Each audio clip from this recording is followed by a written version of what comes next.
Me gustaría pues darles el tiempo prudencial de 1 minuto, minuto y medio para luego entrar a debatir los puntos y contrapuntos que tengan todo esto. A ver. Si van más de 7.000 capturas, en realidad es un reto como personalizar y judicializar cada uno de estos casos, pues, porque en realidad no sé si todas las 7.000 capturas en realidad estarán basadas en algún principio de supuestos pertenecientes a grupos delincuenciales. Entonces, es un gran reto en un estado de excepción llegar a judicializar cada uno de los casos. Que se ha logrado de alguna manera neutralizar, ¿no? A 0 homicidios ya 3 días. Y en lo que resta, digamos, del primer periodo que ha sido declarado de estado de excepción, pues podríamos estar a las puertas de que no haya necesidad de hacer una ampliación de esto, lo cual significaría entonces que los objetivos del gobierno fueron logrados, que fue contener, la ola de asesinatos de ese fin de semana fatídico. Ahora, evidentemente aquí tenemos que dar el siguiente paso. ¿Cómo evitamos que esta situación de ese fin de semana se vuelva a repetir? Y si estas medidas de control van a ser sostenibles en el tiempo, que es lo que al final a la gente le interesa. Pienso que la complejidad de este fenómeno va más allá de contener un fin de semana. Tiene que ver con el ejercicio precisamente de comprender la lógica de funcionamiento del territorio y también de dar una lectura estructural de lo que esto implica. Entonces, está muy bien reaccionar a la inmediatez, porque en efecto fue un ejercicio de poder, de medición de poder, de control de territorio. Sin embargo, quien todavía sigue ausente alrededor de ese control territorial es la comunidad misma, la que sigue estando en medio de un terreno en donde hay una disputa que no sabemos hasta qué grado, porque no tenemos tampoco toda la información en relación con los planes, programas, etcétera. Tiene sentido alguna secretividad en relación con los mismos. Sin embargo, pienso que debe de ir de manera paralela. Pienso que el problema de seguridad es mucho más estructural que el análisis de esta medición de fuerza que vimos hace 2 fines de semana, y que la lógica y la comprensión del fenómeno de seguridad y el combate al mismo va más allá de la lectura eminentemente punitiva.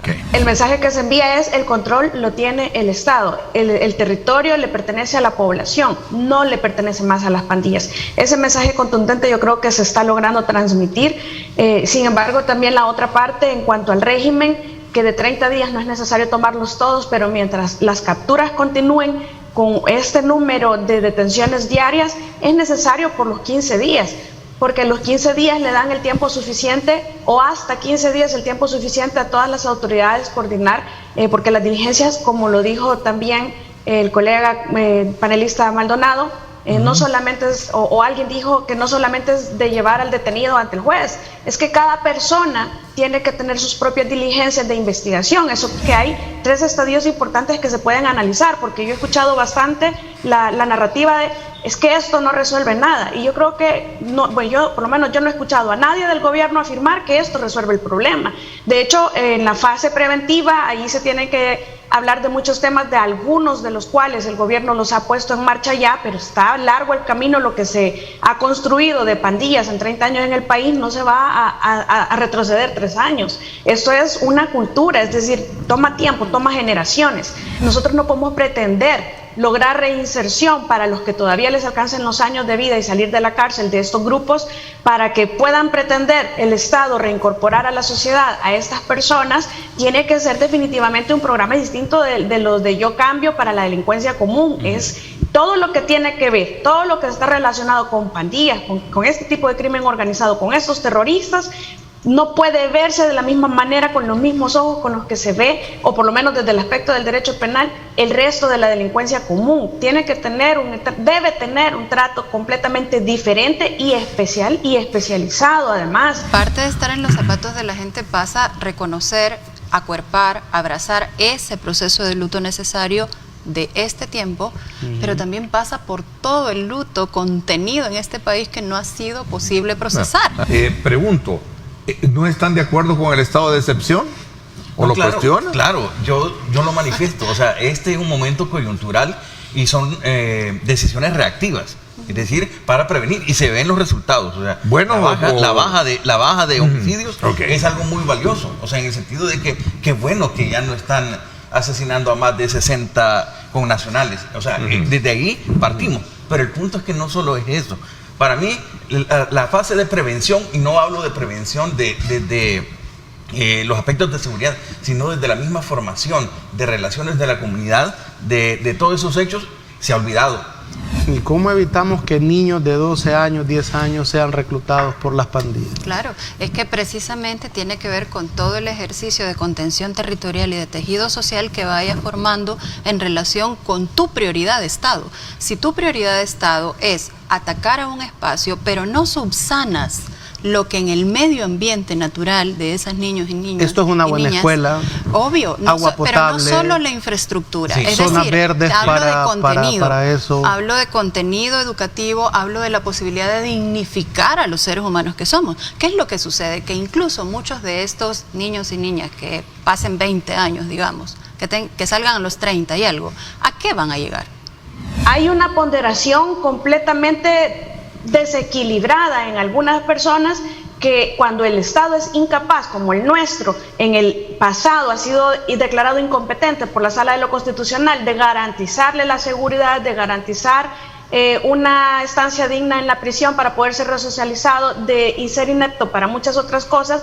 Entonces lo que tenemos es un Estado que no tiene las posibilidades, por mucha corrupción también, hay que decirlo, mucha impunidad, de garantizarle realmente todos los derechos a las personas. Algunos medios de comunicación hemos logrado desde hace mucho tiempo establecer ciertos cánones, ¿verdad?, en cuanto a la producción y la presentación de imágenes, que de alguna manera no nos haga caer en el tema de la apología, que es uno de los factores negativos que desde luego cuidamos muchísimo, en este caso este servidor y sobre todo también el medio para el cual trabajo, de no caer en la apología, es decir, en mostrar aquello que signifique beligerancia para a un agente o a algún actor que esté al margen de la ley, y eso es un elemento bien importante. Pero el tratamiento, el análisis que va más allá de otros aspectos elementales como la divulgación de imágenes, yo creo que es el punto de discusión que ha traído ahora. Vamos a ver, este es un debate que vamos a ver. Se ha dicho mucho sobre esto, y a mí, sí, a mí es un tema que últimamente me apasiona, porque la prensa está en entredicho a nivel internacional. La prensa. Han sustituido la noticia por la propaganda. Y lo que aquí uno se quejan pasa en otros lados, grave, y no han protestado por eso. Entonces, para mí, dato mata relato, ¿verdad? Yo hasta que no vea a un periodista preso por informar sobre este tema en específico, que es el que supuestamente se va a volver espinoso para ellos, pues yo todo lo que se diga en redes lo voy a considerar una posición más de propaganda, así como los medios han manejado y han tratado la noticia. En el caso de la guerra de Rusia y Ucrania, por ejemplo, se ha visto la desfachatez de parte de la prensa de manejarlo, y prensa salvadoreña se ha plegado a ese mismo discurso de propaganda internacional. Me preocupa profundamente la frase de hasta que no vea preso a un periodista, porque en la palestra política, y en donde la comprensión del poder es el ejercicio del mismo, estamos precisamente en un momento en el que quien ostenta poder en todos los niveles no va a tener ninguna duda para utilizarlo. Y está en un momento específico para poder limpiar la mesa. Limpiarla independientemente de que sea parte de un relato, sea parte de la ausencia de datos, o simplemente porque está de alguna forma contradiciendo un metarrelato construido en relación con ese ejercicio de poder. Para mí el punto es que evidencia que hay un conflicto de intereses entre el gobierno y entre cierta parte de periodistas. No estoy hablando de los medios en general, en el sentido de que cada uno pueda estar valorando sus interpretaciones. O sea, aquí el punto clave de esto es el 345C.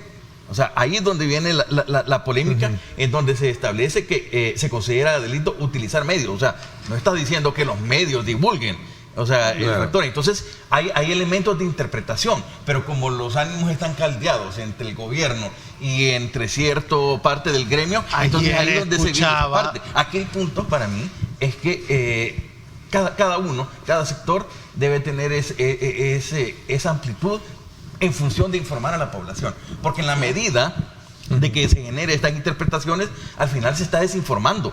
O sea, y la población no tiene un panorama claro de qué es en realidad lo que se busca. ¿Cuál es el propósito de estas nuevas decisiones? Se hizo un decálogo de cómo darle tratamiento a esto. Fueron 9 que casi puntos. era lo mismo, era Fueron como una 9 especie de puntos. cuidar, O sea, no ser apología del delito. esto, Ese es el me elemento que yo gustaría planteaba. revisar Yo estuve en eso. algunos brevemente. Ahí estaba la prensa. Yo estaba al frente de ese proyecto. Te lo recuerdo, no mostrar cadáveres. Decía, 2, tratar con respeto a la dignidad de la víctima. ¿Cómo se construyó ese decálogo? ¿Por no decreto? más espectáculos policiales. No, fue decreto, como ¿verdad? fue una iniciativa salida de los medios de comunicación. Eso puede porque estaba suceder. muy atroz la situación. Puede suceder, Entonces era ¿no? de cuidar Una réplica imágenes de que eso. no Apología pervertían del el delito. Claro. Cuando se está prohibiendo en esta ampliación, en esta reforma, ilegales, que se hace o se convierten en ilegales los textos, pinturas, diseños, dibujos, grafitis, tal vez pueden poner en pantalla la reforma, o cualquier forma de expresión visual, forma de expresión, y que haga alusión, dice, al control territorial de dichos grupos. Es porque precisamente eso es lo que delimita una presencia de este tipo de fracasos, Aquí el control territorial. ¿Hay censura o no hay censura, como en algunos momentos se ha dicho? Es que hay que aclarar varios elementos en relación con el comportamiento versus lo que está escrito. O sea, hay un límite específico y hay una concentración de poder que puede derivar precisamente en, de alguna forma... No te casas tajantemente para decir que sí es censura o no es censura. Exactamente. En donde sí me parece muy importante empezar a generar este espacio de reconocimiento, eso es ganar territorio. Eso es nuevamente recuperar el Estado. Sin embargo, volvemos otra vez al tema de la reinserción.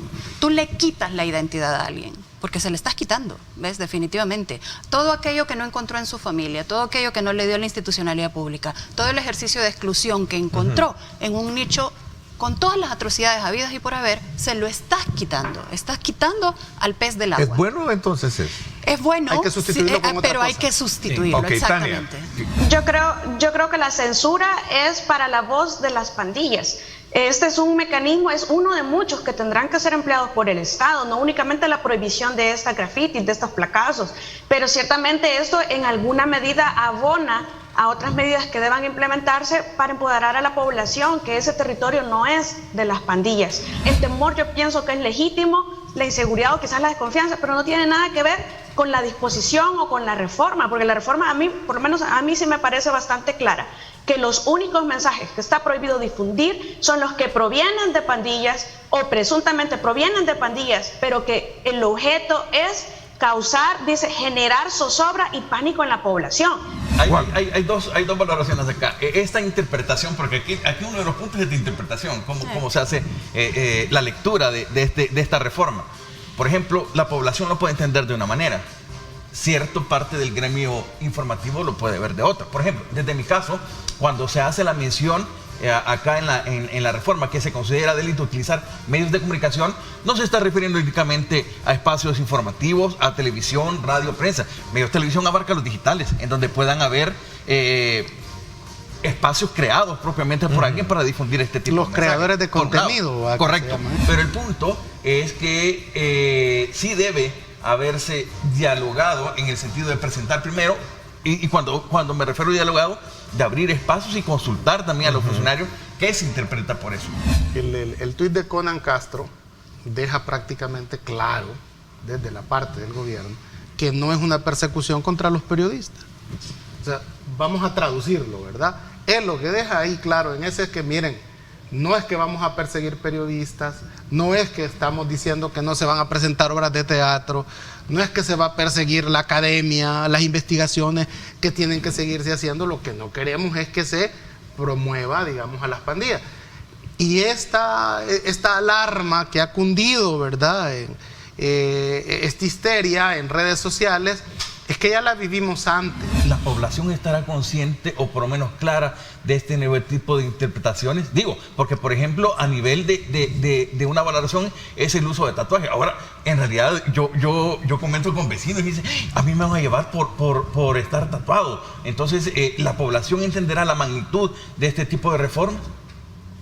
ahí volvemos al mismo aspecto, ¿qué parte de la población? Lo que la población que sufre este flagelo entiende es que ya no tiene a los que los están asesinando y extorsionando a diario.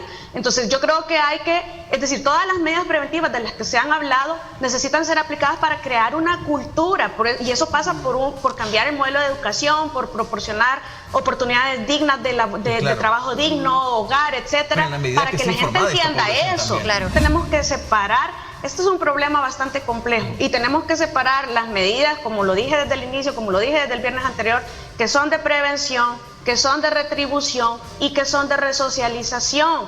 Lógicamente se necesita que los tres vayan caminando a la par, porque lo que es importante no puede quedar olvidado por lo que es urgente. Entonces, en la medida de las posibilidades del Estado, se atiende todo simultáneamente. Pero en este momento tenemos un grupo de población que había sido olvidado por todos los estados anteriores y que ahora se ven beneficiados con estas medidas. El gran rechazo y repudio popular de Arena y del FMLN es porque se enfrascaron solo en medidas represivas, pensando en las siguientes elecciones. Ni siquiera fueron verdaderas, fueron negociaciones. Y pactando bajo de agua con las pandillas, resultados electorales y muertos. Si el gobierno actual no resuelve este problema y no lo sostiene en el tiempo, los resultados, que la gente dice... Bueno, no lo va a resolver, ya lo quedan 2 años. Dice, pero tiene que sentar las bases. Sí. Hace contención, más no es suficiente a mi criterio. Pienso que deben de valorarse sobre el escenario la profundidad del fenómeno, el ejercicio de también reconstrucción del tejido social desde donde debe de ser. Hay una contención ahorita, pero no solo debemos de pensar en la inmediatez de la contención, y hay que aclarar y dar sobre todo tranquilidad a la familia salvadoreña Marvin, en su conjunto. 15 segundos. Debe de comenzar a resolver el problema de manera tal que una vez pase el estado de excepción, que ahorita está suspendida la extorsión por parte de las pandillas, no vaya a suceder que cuando vuelva o se quite el estado de excepción, lleguen los pandilleros a cobrar incluso la extorsión atrasada a la gente, ¿verdad? Porque eso sí, la gente lo va a resentir de que no sirvió para nada. O sea, tú quieres que se mantenga, se deje permanente, porque si no hay ahorita, pues que sea permanente. No, un estudio permanente. Pero van a estar presos. Permanente de la forma. El estado de excepción no podría ser permanente, pero sí las medidas que se han logrado o el estado de tranquilidad que se ha logrado. Tania, yo lo que espero es que en el estadio judicial sean realmente las personas que aparentan haber cometido, es decir, que parece que han cometido un delito, que hay elementos que lo sostengan y que sean esos los que queden detenidos. Entonces no pasaría lo que dice Marvin, pero por otra parte que también liberen a las personas que no tienen ningún indicio que sea perteneciente a pandillas o que ha cometido alguno de los delitos relacionados a estas. Es decir, ese va a ser el momento en el que todas estas personas van a quedar detenidas y será la oportunidad para entrar a sentar las bases de reparación del tejido social. Juan. Para mí, potenciar la prevención, afinar la parte de justicia y también renovar la parte de los programas de reinserción. Son cosas básicas que esta coyuntura puede dar en forma general.